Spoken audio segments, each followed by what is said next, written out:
Okay, everybody. Last subtopic for module 1, which obviously you probably know by now. If you haven't read it already, module 1 is the introduction to leadership and trait theory. Okay, that's the first module. Obviously, we've talked about trait theory in several of the little subtopic areas already. Well, this one, we're going to focus a little bit more on the foundational structure. And this one's going to be a little bit longer than the last one, but still not crazy long. Okay. But let's just kind of go over the description of module 1.5 here. Explain how personality factors are connected to trait theory, which means we're going to look at trait theory again a little bit more. Remember the great man theory we've always talked about in the past here already, past being earlier modules. And then we're going to start to look at understanding personality factors, because we're going to cover a whole area on personality, dealing with attitudes and values and getting into those. But right now, we're going to talk about those on a larger level. And then how are they connected to trait theory? Because trait theory is really the foundation, as we talked about earlier, really the foundational component of where the academic side of leadership comes from. Okay. Now, the trait approach, we already talked about this, but I'm going to give you a little bit of a definition again. This is out of Northhouse, obviously. It's one of the first systemic attempts to study on an academic level. Okay. Exactly what leadership is, and it comes out of what's called the great man theories. We've already kind of talked about that. And you're looking at focusing or identifying specific characteristics, variables, okay, that an individual with great social, political, or military leaders of the past or even the present, but it's easy to look at the past because you get the entire picture of what the person did that was successful or that really worked, okay? And then when we look at the original or the major measurement aspects or the major classifications, it usually broke down into 5. If you took a look at it from a meta-analysis point, it broke down into 5 basically traits that was possessed if you were looking for a great leader based on one of these traits. Okay. If you were looking for somebody that, well, intelligence, verbal, perceptual, reasoning, and I just picked a few names, that either present tense or obviously past tense.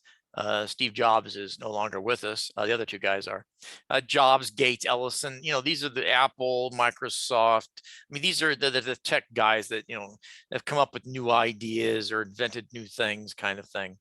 Okay. Self-confidence, another classification, certainty about one's competence. And I've picked, some names, Mark Cuban, General Patton, Margaret Thatcher. Those were individuals that were incredibly confident in their skill sets, even to the point that some would say they were almost on the arrogant side. Okay. And research in org behavior does show that sometimes there is a very fine line between self-confidence and arrogance. It's like, I guess there is between love and hate, and between stupidity and ignorance, kind of thing. Determination, the desire to get the job done. Individuals that they show a drive, they show a persistence. President Roosevelt, Sam Walton, Martin Luther King. Those were individuals that were determined, irrelevant of whatever came up in front of them. They were moving forward. Okay. Perseverance of effort. They just kept going forward. That's one half of the measurement of grit. Consistency of interest is the other one. Okay. Integrity, the quality of honesty and trustworthiness. Okay. A couple of religious people in there, which would fit, Jesus Christ, Mother Teresa. Jimmy Carter. A lot of people see him as a completely inefficient president, and I lived during the Carter administration, and he was. But man, was he trustworthy. He was honest. He basically tried to, say the right thing and do the right thing, and kind of he wasn't one of those backwater, behind the closed doors, work it out kind of things. And social ability, leaders' inclination to seek out pleasant relationships. Okay. Ronald Reagan, I already talked about meeting him. He was one. I never met JFK. My parents were still in high school, okay, when he was president. So, and when he passed. Warren Buffett's another one. People paid, I think, hundreds of thousands of dollars just to sit down and talk to him about his investment advice, or to have lunch with him. I think he sells lunches for, tens of thousands of dollars. okay, where people can sit down. These are major leadership traits broken down into classifications depending upon what you're looking for. If you're looking for a leader who's highly intelligent, okay, then you want to find somebody that has those verbal, perceptual, or reasoning skills that you're looking for. All right. Now, I'm not saying my list of examples are set in stone because other people could put them in different places. All right. I just happen to have stick them in one place. Some of them would fit in multiple places, obviously. All right. We talk about the big 5 personality factors, and I think most of you, if not a good deal of you, have either bumped in, heard of, or had some interaction with some of these. Okay. And if you are coming out of a business undergraduate degree, I know you have because you've been through an OB class. Openness, extroversion, agreeableness, conscientiousness, neuroticism. These are all different variables, and you can see the definitions in relation to what they measure. Okay. And I'm going to break each one of these down and go over, it's a listing of high to low. Are you high in openness? Or are you low in it? Okay. And let's just go through so we can get a little bit of a feel or an understanding of each one of these in relation to variables. Remember, we're looking for traits. Okay. We talk about openness. If an individual is high, they're very creative. They're open to trying new things. They focus on new challenges. They're happy to think about concepts that aren't in front of them. They're abstract. Okay. Not like abstract art where it's just a mess, in my opinion. But abstract in what might be, what's around the bend, what's down the road. They're good in relation to forecast modeling. Okay. Because they're good at looking at all the possible variables that can have an influence on certain outcomes, a cause and effect relationship, kind of like regression. Okay. If somebody is low in openness, they dislike change. Okay. They don't really enjoy new things. They resist new ideas. They're not very imaginative. They're very black and white, almost like the managers at the McDonald's. No. They're not imaginative. No, it's the same process. Okay. On a Wednesday from 5 o'clock to 6 o'clock, this is how many quarter pounders with cheese we're going to sell. So that's how many we have to have going on the grill, kind of thing. Okay. Based on previous production or sales components, we're going to sell 32 Big Macs between 5:15 and 5:30. Okay, that kind of thing. Not very imaginative, very black and white, very operational driven. They dislike abstract or theoretical concepts.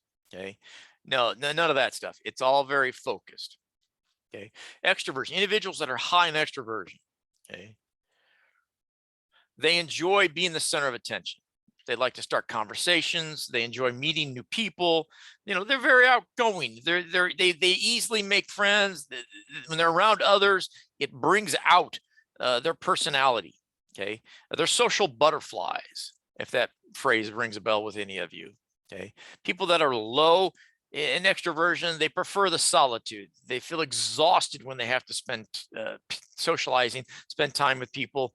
They're not going to go out and start up a conversation. They're not going to avoid you or walk away, but they're just going to answer yes or no. How are you today? I'm fine. And that's the end of it. It just stops right there. They dislike making this small talk. They don't want to deal with it. Look, we got a thing to do. Let's get it done here. We don't need to talk. We don't need to hear a conversation. Okay. They think about things really long before they open their mouths. Okay. Yeah, that's not me. I don't. I got something to say. I say it, and how it rolls, it rolls. Okay. But if FYI, I am high on the extroversion scale, and they dislike being the center of attention. Okay. They don't even want to be the spotlight. They don't want to be near the spotlight per se. Okay. So they're not going to be the most outgoing. They're more focused on introversion kind of things. Agreeableness, somebody who's high in agreeableness. Okay. That individual has a great deal of interest in others. Okay. Cares. They're very focused on making sure that people are happy. Okay, they host a party. They want to make sure everybody's enjoying themselves. They want to make sure everybody has a drink that they want. Everybody's happy, and if something deviates from that, they want to fix it, get everybody back to that happy thing. Okay, they feel empathy. They care for others. They want to help, and they want to assist others who are in need, whatever it is. What do you need? How can I help you? Okay, whatever it's needed, I'm going to be there to help do it. Individuals that are low in agreeableness, They take little interest in others. They don't really care about how other people feel. Okay, they're not complete psychopaths. Right? When you start talking about the dark triad, we'll get into that later. They're not, they have little interest in other people's problems. Look, I got my own stuff to deal with. You deal with yours. That's how it works.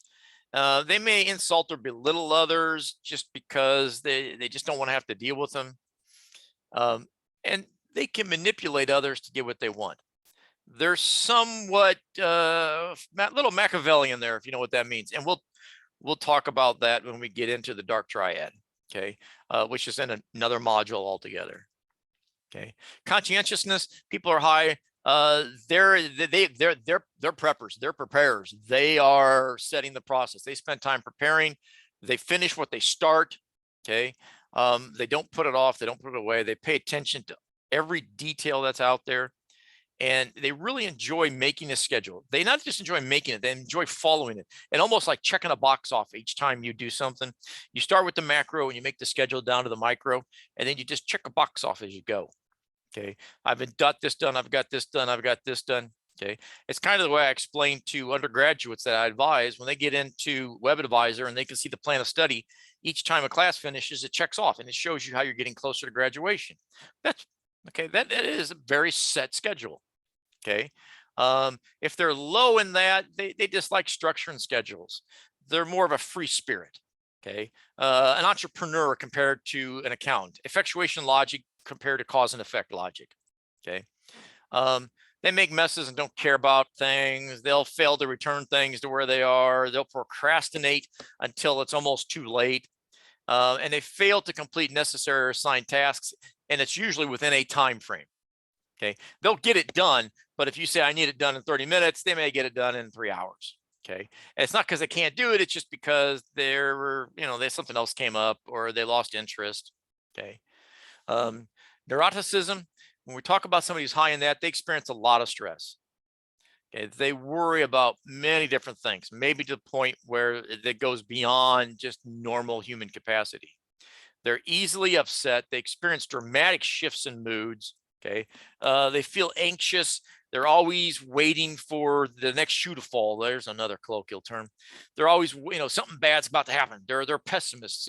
The glass is half empty, not half full, and they struggle to bounce back after stressful events. Okay, something negative happens, and it may take them down for a long time, or it may take them down for good. Okay, if they're low, they're emotionally stable. They deal well with stress. They rarely feel sad or depressed. They don't worry too much, and they're fairly relaxed. Okay, it's not like they don't care. It's just like, all right, I know that this is what I'm trying to do, and I know there's going to be all kinds of road bumps and deviations and problems, and when they happen, I'm going to deal with them, but I'm going to keep moving forward. But I'm not going to let this destroy me. I'll figure something out, and I'll keep moving forward from there. Okay. When we talk about the 5-factor personality model, let's connect it to leadership. Okay. Meta-analysis, and that's an examination of multiple studies. Utilizing multiple regression shows us that, extroversion is the most important factor. Okay. That's strongly associated with leadership. And that kind of makes sense. If you really go back and you take a look, okay, and when I say you, I mean we here.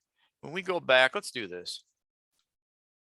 Look at the high parts. Enjoy being the center of attention, like to start conversations, enjoy meeting new people, wide variety of circle of friends, easy to make friends, feel energized around others.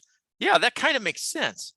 Okay. You can't be standoffish and expect people that are going to connect with you, follow you, and give up part of their decision making for you. Right. That does kind of make sense there. That's kind of an easy one to extrapolate. Conscientiousness is the highest correlated with job satisfaction. And that one research does show, because I do research on job satisfaction, job performance. Okay. Openness, and then the other ones kind of fall off. Openness is kind of, you're heading down towards the end anyway with that. And agreeableness, that's the weakest link thing. And I'm sorry, from a leadership perspective, trying to make everybody happy will only make everybody miserable. Okay. In the end, it doesn't work. All right. You've got the mission, you got the vision, the goal is focused on that. You keep moving that direction. Okay. Now, how you do it, we'll examine that over the time frame. Okay. And I got a little thing for you guys to do. All right. And it's not graded or anything else. And I'm going to give you the link here. You're going to click, get on the link and go do this. And it's a little test going over 16 personality factors. Okay. And you can see these. Okay, apprehensive, perfectionist, blah, blah. You can kind of see them here as you look at them. And it's a range, like dominance, forceful to submissive. All right, that makes sense. Emotional stability, calm to very high strung. You can see that continuum there. Okay. And here's the other 8, 8 factors? Yeah. Reasoning, abstract to concrete. Abstract, effectuation logic, Sarah Sabathie, concrete, cause and effect logic, which is what business is basically, cause and effect logic. Tension, impatient to relaxed. Okay. And you kind of get the warmth, outgoing to reserved. Okay. And then here's the link. And, stop the video, take the link, get off and do it. Okay. It's going to take you a few minutes. There's no question it's going to take you a few minutes. It's not something you can do in 5 minutes. All right. You're going to click on a lot of boxes and it's going to give you a score. And once you get done with that, come back and start the video up again, because my scores are on the back side of this. My score, how I did, I already took it. Okay. And I don't say don't compare yourself to me, obviously, because that's not the point, but just to kind of get an idea of how you fit on that scale. Okay. Now, I would hum the theme to Jeopardy while you're doing this. Da, da, da, da, da, da, da. I can't do it.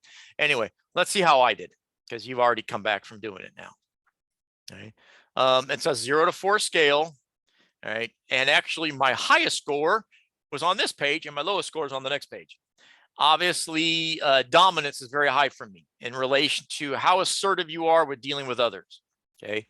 Yeah, I'm very assertive. That's part of my personality. It's what I was trained to do. I've been in a very confrontational environment as an adult from day one, working with the federal government, working at Caterpillar, working through strikes, dealing in global operations with foreign governments.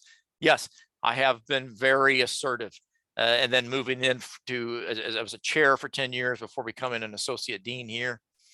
Okay, yeah, I'm sorry, but yeah, I'm somewhat assertive because I'm in the strategic leadership position I have to be. All right. And it does kind of show that in relation to the 5 personality traits. Now, my lowest score is on this page.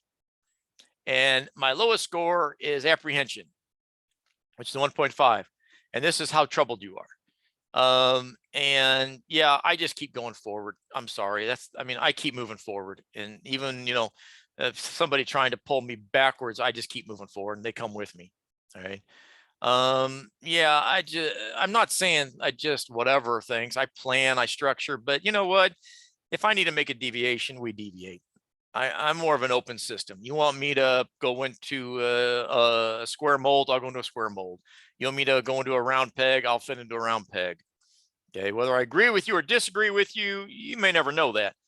But I just, water off my back, kind of like that duck reference. Okay. I just keep moving forward no matter what. It's just like I told you about what I told my dissertation chair. You're going to graduate me, you're going to flunk me out.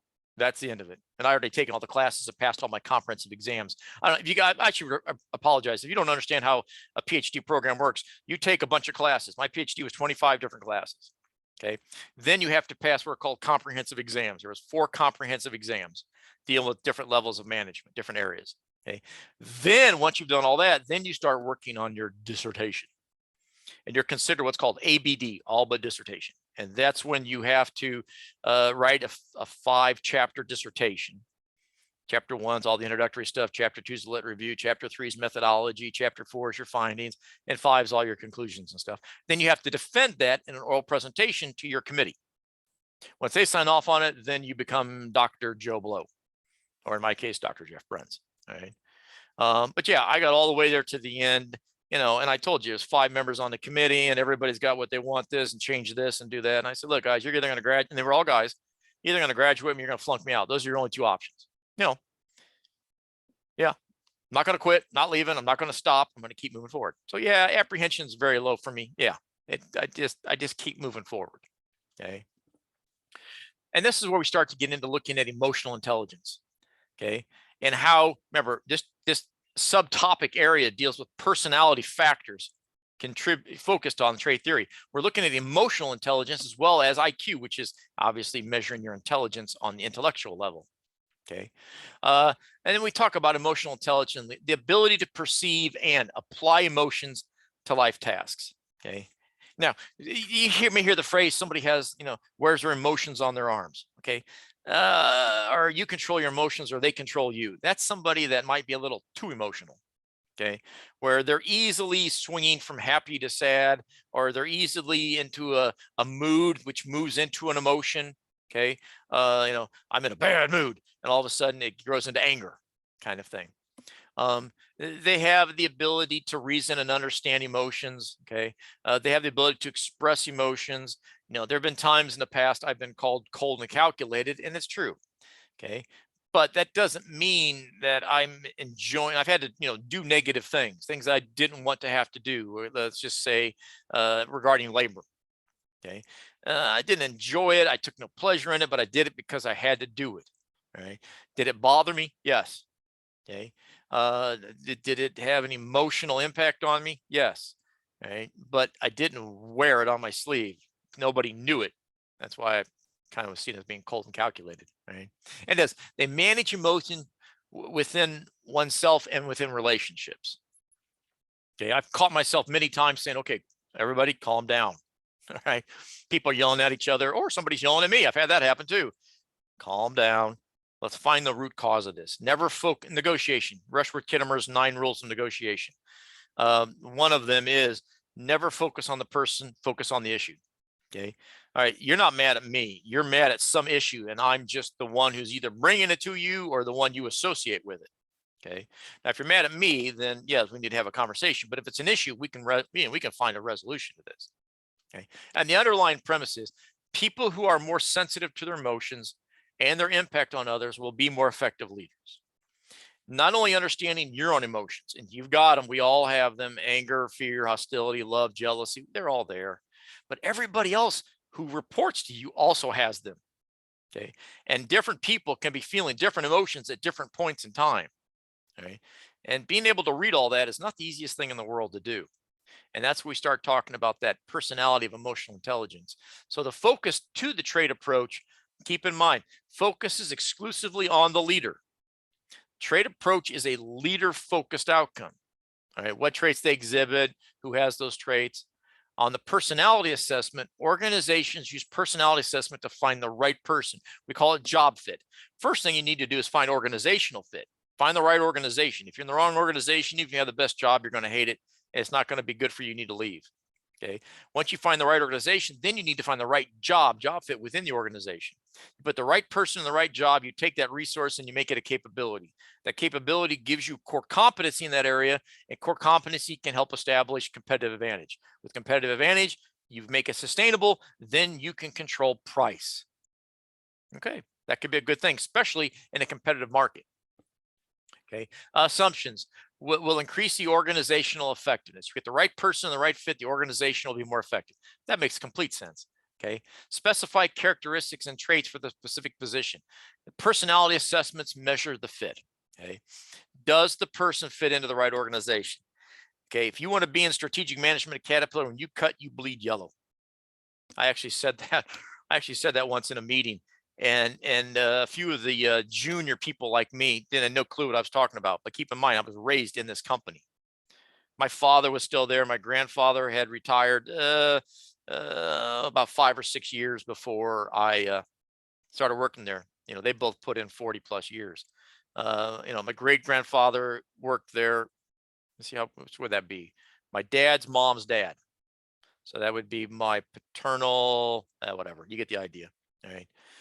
Worked there. All right. So I knew a lot about the company because I grew up in it. I heard about it all the time. All right. So I knew a lot of the lingo and the symbols and everything else. Okay. So what are some of the strengths here when we talk about trait theory? Well, it's appealing. Okay. It is the perception that leaders are different and that they possess special traits. Okay. They're special trait driven. They're a great orator, so they should be in charge. They have ability to communicate. They're very charismatic. Okay. And it's appealing because let's be honest, and we all do this. I do too. I know I don't like speaking absolutes, but we do. Okay. Maybe not now, but at some point in time, we need to view some leader as gifted. Okay. They've got some special gift. Ronald Reagan could communicate. He could show you a vision and communicate that vision to you, the great shining city on the hill. Okay. He could communicate that vision to you, and that would bring you in, draw you into his vision. Okay. Now, you may not agree with all the aspects of how he's going to do it or how he's going to get there, but you could focus on that vision. Credibility, yeah. Trait theories, they go back a long time, 100 years. There is, whether they're viable or not, that's an individual decision, but the research is there. There's a leadership component, the deeper level understanding of how leaders and personality relate to the leadership process. Okay. Finding the right person in the right fit. When you're dealing with 16-year-olds in a McDonald's and you're supervising them, agreeableness is not a good idea. No. You're a dean of a college, or you're a dean of a college of business, agreeableness is very, very important. Okay. Otherwise, it's going to be nonstop butting heads with your faculty, and that's what you do not want. Okay. And benchmarks. It allows you to say what you're looking for in a leader. Okay. You can looking for these certain, they may not be physical characteristics. They may be personality driven characteristics. They may be emotional characteristics. Okay. Who knows? But there, hey, obviously there's massive criticisms here. Let's be honest. It really fails to put any limits on anything you can measure. It's an endless, you can have an endless list of what you're looking for. Okay. You can make up a list that Superman couldn't fit on, kind of thing. Okay. There's a situational effect or not taking into account. Leaders in one situation may not be good in another one. Okay. Just because, somebody's a CEO of General Motors, does that mean they're going to be a good CEO of Walmart? Maybe not, probably not. Quite, because they're not even in the same industry. They're not even basically in the same geographical measurement of a target market. Okay. Yeah, they're both selling consumer goods, but Walmart is selling consumption-driven, high turnover goods. Okay, I don't know too many people that are buying General Motors products like every other day. You may be buying it once every 3 to 5 to 10 years. Okay, Walmart needs you coming in there way more than that and going out of there with a lot more than just one product. Okay, you got a highly subjective list of most important. It's completely subjective in relation to identifying traits. What are you looking for specifically? And this one's obvious. It's not useful for training and development because, you can't train somebody to be, you can force somebody to change part of their emotional intelligence, but you can't train them. Okay. That's already built into them before they ever get to you. It doesn't work out well trying to turn an introvert into an extrovert. Okay. You're going to have what is called cognitive dissonance, and it's a negative on both sides of the equation.